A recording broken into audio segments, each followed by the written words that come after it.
আজি কি প্ৰগ্ৰাম আছিল? আজি চাউথ চালমাৰালৈ মই জিলা ভিত্তিত বিভিন্ন বিষয়সমূহ ৰিভিউ কৰিবলৈ আহিছিলোঁ।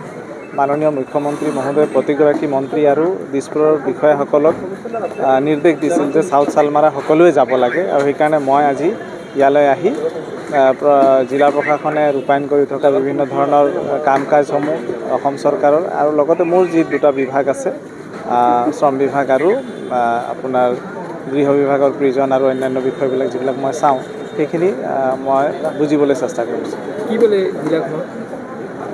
নাই, এনেইতো আৰু গতানুগতিক কাম কাজখিনি ঠিকে চলি আছে পূৰ্বৰ তুলনাত।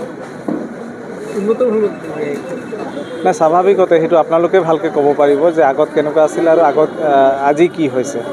আৰু এই বছৰটোৰ ভিতৰতে মই ভাবোঁ অসম চৰকাৰৰ প্ৰায় সকলো মন্ত্ৰী ইয়ালৈ আহিছে, আৰু যেতিয়া চৰকাৰখন কোনোবা এখন জিলালৈ উঠি আহে তেতিয়া নিশ্চয় তাত স্বাভাৱিকতে তাৰ পজিটিভ প্ৰভাৱ পৰে।